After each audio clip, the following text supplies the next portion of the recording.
My name is Tamir. I'm currently in 12th grade, and I came to the school when I was in 11th. So my name is Mr. Gaines. I'm the Bible teacher here at ICHS. So I teach Old Testament classes, New Testament classes, and I also teach a Nature and Attributes of God class. Mr. Gaines, I think he's a wonderful teacher. You know, he was the first teacher I connected with, you know, because he reminded me of myself. You know, he's always happy, always trying to make sure people are okay. He always does things in other people's interest. And, you know, my relationship with him has grown like over time by just keep talking to him and keep connecting with him and, you know, always staying in touch with him. He just always makes me happy when I meet him and stuff. It's like an honor to meet Mr. Gaines. I always say, Mr. Gaines, it's an honor to meet you, shake his hand and stuff. Great teacher.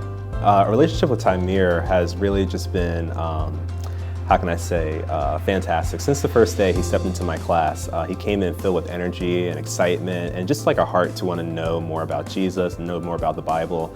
And it just kind of seemed like whenever I would talk about Jesus or the Bible, like his face would just seem to like light up, and he just seems to have just a great heart for the Word of God. So whenever I see a student who just has that sort of passion, that zeal for Christ, you know, I just ask the Lord to really just kind of fan that flame and just to use me in any sort of way. So I would say our relationship has really been a dynamic one in the sense that we can kind of like fuel each other's passion for the Lord, because as I'm teaching, you know, I'm trying to inspire him, but then I see his heart and his zeal and his motivation to glorify Christ, and I get like, you know, inspired by that as well.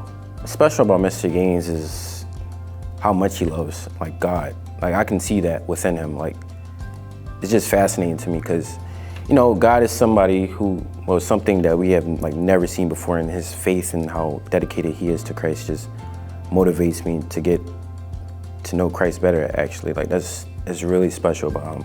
And like, you know, ever since coming here and stuff and just meeting Mr. Gaines, he's just helped me with a lot of stuff, just overall growing as a person, you know, and just, he always tries his best. Like in class, it's about like 20 people that was in his class, like back in Bible and Attributes when I used to take the class, and he would still give it his best. Even if it was one person, he would still give it his best about preaching about God and trying to convince you to come to Christianity and stuff. Like he would never force it upon you. It was always your choice, but his dedication to Christ is what really motivated me to, you know, get close with Mr. Gaines. My name is Natasha Burke. I've been going to ICHS since 9th grade. For middle school, I was actually living in Texas. While living in Texas, I was barely really going to school because my mom, who I was living with, she didn't really want to take me to school. My school was very far from where we lived. And so it was either me catch the bus or walk or just not go to school at all. So I was rarely going to school, but when I was in school, it wasn't like really a learning environment, and there was like a lot of fighting, barely able to focus. Before I came to this school, my mom was always saying I had dyslexia, didn't know how to read, and so they were putting me at a lower level than I actually was able to do. It put a lot of restrictions on stuff I did because I didn't know what I could do and couldn't do because I was always told I couldn't do something. And so moving here, like with my dad and everything, this school is like really different because you're not getting yelled at by a teacher or being cussed at, because it was just like a different environment. So like my first year was like, I'm still getting used to moving here, not being with my mom, like learning I can do stuff that I didn't know I could do. I think they have a higher standard, and like me beating the standard was really easy. It was just me getting used to everything. So my grades weren't that good, 9th grade or 10th grade, but this year, I'm like very eager to get my grades up there. I look forward to the most to homeroom and biology because my favorite teacher is in there. Miss Rideout is my favorite teacher. Like it's just fun to be around her because like she's always hype.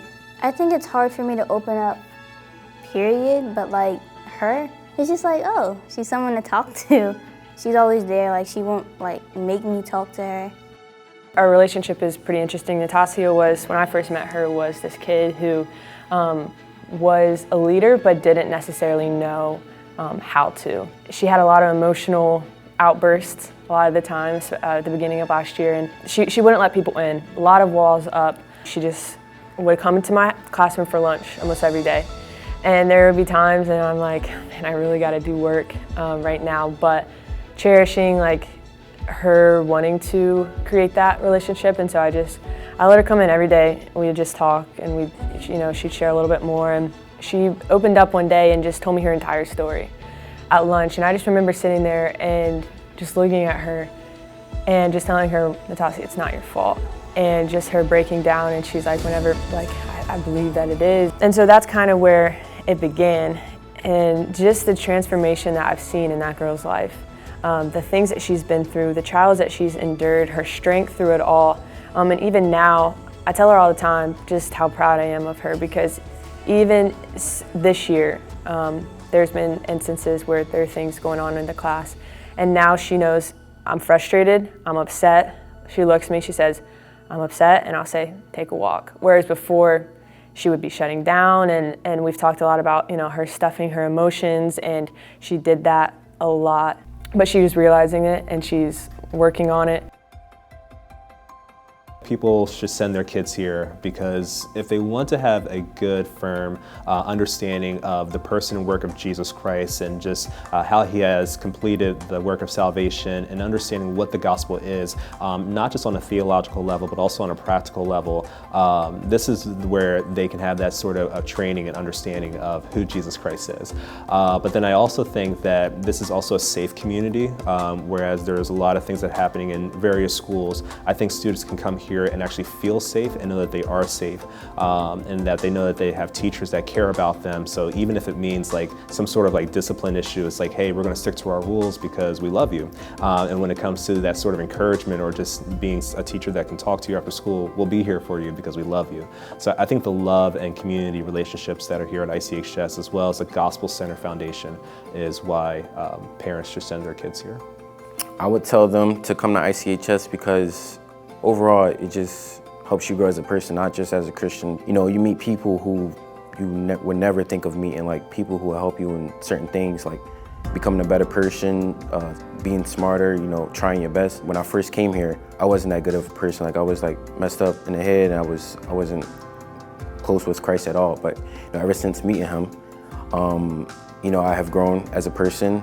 I have been through a lot of stuff, and just being here overall has just helped me to grow as a Christian, to grow as a person, and to just build confidence I would never dream of having. The reason why I would tell someone to come to ICHS is because this is like a school where they're always supportive of you. They can pray for you if you need it. Even if you don't go to church, you have Wednesdays where you're learning more about the gospel. And during school, like if you're struggling with reading, ask someone. Like if you're needing that extra support that you're not getting at home, or like just in general, this school is like a really supportive school. Just make sure you're always asking for help. Never stay quiet when you do need that help. They're very understanding. Like you gotta put your efforts in and you'll get help. Right now in these kids' life, it is such a pivotal point. The world around them is crumbling, the city is in shambles, and they come to ICHS and it's this safe place. You hear them say that, and then you also see it. They don't want to go home from school. They come here and you talk to them about how's their summer. It was good, but like I wanted to be back at school. And that's different. I think they're hearing truths and seeing, not only hearing them, but seeing them lived out by the teachers and wanting that and desiring that. And the truth is the gospel. When you have all this chaos going around you and you have all, this brokenness in your home and these situations in life and these circumstances that are so out of your control, and then you come to a place and it's like something's different. And yeah, I think what makes ICHS so special is the students, is the kids, is all the teachers that are here, and just the atmosphere that is created by just the leadership of the school. It's amazing.